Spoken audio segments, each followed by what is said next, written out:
हा एक नमुनाच आहे. काय म्हणाला तू आता? यश दादाचं लव्ह लेटर धर त्याला. ए पिकुचू पुष्कराज. सिमी गेली 20 वर्ष मी मॅच मेकिंगचं काम करते.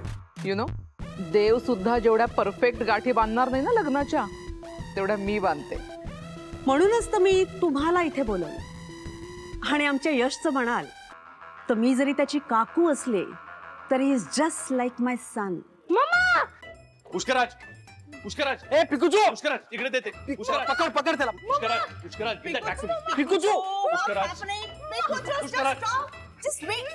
हॅलो, मम्मा यश दादाची यश दादाची वॉट काय नाही काकू, जस्ट इग्नोर हिम. काही बडबड करत असतो तो. काकू आय यू ओके? हा, ते ऑनलाईन योगा क्लास करत होते ना, so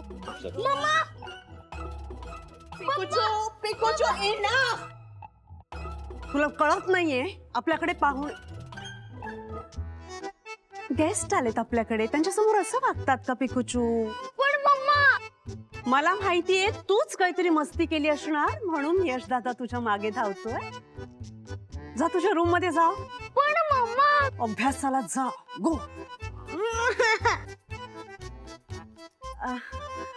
I am extremely sorry about पिकुचू. It's okay.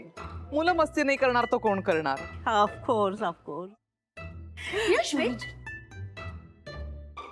Mrs Karni, meet my son Yash. नमस्कार. आणि यश या मिसेस कर्णी ह्या मॅच मेकर आहेत आणि ह्या तुझ्यासाठी परफेक्ट लाईफ पार्टनर शोधून देणार आहेत. सो तू आज ह्यांच्यासाठी थोडा वेळ काढ. बॉस आजच्या आपल्या ज्या मीटिंग्स लाईन अप आहेत त्या तू अटेंड कर. कळलं तुला समी? आजच्या सगळ्या ऑफिशियल मीटिंग्स तू अटेंड करायच्या, कारण मिसेस कर्णिकांसोबतची ही मीटिंग इतर कुठल्याही मीटिंग पेक्षा जास्त महत्वाची. मिसेस कर्णिक, यश माझं मन कधीच मोडत नाही. बसा ना. हो.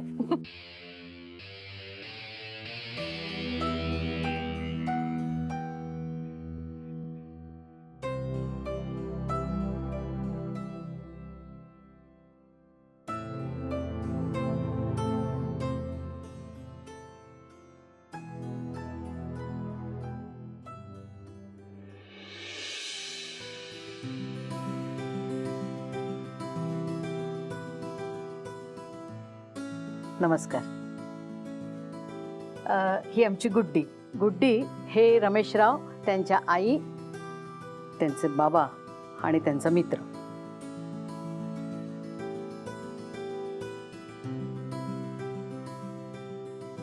असू दे असू दे. गुड्डीला काही विचारायचं असेल तर विचारा तुम्ही. जेवण बनवता येतं का? काय काय येतं? मॅगी बनवता येते. अहो म्हणजे शिकते हळूहळू जेवण बनवायला. हो ना काकू? हो हो, 1 महिनाभरात सारं काही शिकेल ती. घरकामात मदत करते का? करते ना. अरे वा, मग काय काय करतेस? आई मला सांगते कुठल्याच कामाला हात लावू नकोस, हीच सगळ्यात मोठी मदत आहे. हो की नाही आई? आई खरं काय? टोचते. नाही म्हणजे त्याचं काय आहे, तिचं शिक्षण चालू होतं ना, म्हणून मीच कुठल्या कामाला हात लावू देत नव्हते. पण लग्नानंतर ती सारं काही करेल. मग गुड्डीला काही संगीतामधील आवड? गाणं गाता येतं किंवा एखादं वाद्य वाजवता येतं का? हो, वाजवता येतं ना. आमच्या गुडीला एकेकाच्या कानाखाली चांगली वाजवता येते. आता गप्प बसा. नाही तर एकेकाला देईन खवळा. चला पळा.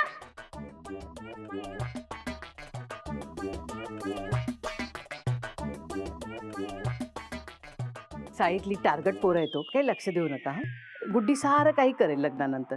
ती अशी बेजबाबदार नाही वागणार. रमेशराव, तुम्हाला काही विचारायचं असेल तर विचारा ना. स्वतःविषयी काही सांगा ना. शिक्षण किती झालंय? एवढं बायोडाटा दिलाय ना, त्यात लिहिलंय सगळं. वाचलं नाही काय? अहो गुड्डी थोडं स्पष्ट बोलते, पण नाही ही चांगलीच गोष्ट आहे ना, ती स्पष्ट बोलते. तिच्या मनात काही नसतं, जे असतं ते ती बोलते तोंडावर, पण खरं बोलते जे बोलते. तुमच्या आवडीनिवडी काय सांगा. मैत्रिणींसोबत फिरायला जायचं, नाक्यावर जायचं, टीपी करायचं, टाइमपास करायचा, बस. नाही, गुड्डीचं म्हणणं असं आहे की ती जास्त भविष्याचा विचार करत नाही. आजचा दिवस आनंदाने जगते आणि लग्नानंतर ती शिकेल सगळं. मला वाटतं गुड्डीला आणि रमेश रावांना आपण एकटं सोडूया का? म्हणजे त्यांना एकत्र मनमोकळेपणानं बोलता येईल. ठीक आहे मग. हां, चला. ठीक आहे.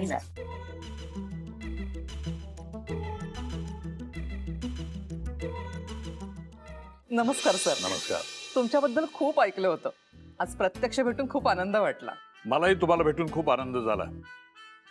पण थोडी भीती वाटते.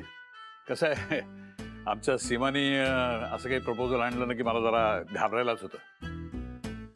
मागच्या वेळेला हिने ते कोरफड ब्युटी प्रॉडक्टचं एक प्रपोजल आणलं होतं. ह्यांच्या अभ्यासानुसार कोरफड साधारण माडाच्या उंची एवढी असते. मिसेस कर्णिक, आमच्या पप्पांना ना अशी गंमत करायची सवयच आहे. आय टेल यू पप्पा, ह्या मॅच मेकर आहेत अच्छा. आणि ह्या आपल्या यशसाठी मुलगी शोधणार आहेत. यशसाठी मुलगी शोधणार आहेत. राईट. आपल्या यशला बघितलेलं नाही, मग मुलगी कशी काय शोधणार? सर, मी खात्रीने सांगते, तुमच्या यशसाठी मी परफेक्ट पार्टनर शोधून देईन. इतक्या खात्रीने कसं काय सांगू शकता बा तुम्ही? एक मिनिट सर. सर, मी बसू? बसा प्लीज. थँक्यू. सर, ही आमची वेबसाईट, प्लीज चेक. आम्ही प्रोफेशनली मॅच मेकिंग करतो, म्हणजे लग्न जुळवून देतो. कसं आहे ना, म्हणजे आमचे क्लायंट्स जे असतात, म्हणजे ज्या मुलाचं किंवा मुलीचं लग्न करायचं आहे, त्यांची आम्ही जन्मापासून ते आत्तापर्यंत सगळी माहिती गोळा करतो आणि त्याप्रमाणे त्यांचं प्रोफाईल बनवतो. आणि सर, आम्ही ज्या लोकांची लग्न जुळवून दिलेली आहेत ती आता सुखाने संसार करतायत. माफ करा, राग मान घेऊ नका, पण मी एक बिझनेसमॅन आहे. कुठलीही गोष्ट करायची झाली तर त्याची पूर्ण शहानिशा केल्याशिवाय मी करत नाही. आणि इथं तर माझ्या नातवाच्या आयुष्याचा प्रश्न आहे. एक्झॅक्टली. अहो, लग्न म्हणजे आयुष्यभरासाठी नातं जोडलं जातं. सगळी नीट चौकशी करायलाच हवी. कमाल आहे, आमच्याकडे असं काही नव्हतंच. म्हणजे कुठले प्रश्न नव्हते, त्यामुळे काही उत्तरही नव्हती. मी मुलीला बघायला गेलो, दुपारी साखरपुडा झाला, लग्न झालं, संध्याकाळी मुलं येऊन परत. तरी सुद्धा अशी लाईफ पार्टनर मिळाली की जी परफेक्टच होती. खरंय सर, पूर्वी अशी लग्न व्हायची, पण आता काळ बदललाय, त्यामुळे सगळंच बदललंय. म्हणजे मुलांच्या अपेक्षा, आवडीनिवडी. हो, बदलत्या काळाबरोबर आपण पण बदलायला पाहिजे, नाही का? पण आता मी काय करावं असं तुम्हाला वाटतंय? खूप काही नाही सर. मी तुम्हाला काही प्रश्न विचारेन, त्याची फक्त उत्तरं द्या. त्याची मला खूप हेल्प होईल मॅच मेकिंग करायला. विचार. पप्पा रेडी झालेत म्हणजे अर्ध काम झालंय. आता यशचं लग्न कसं होत नाही बघतेच मी.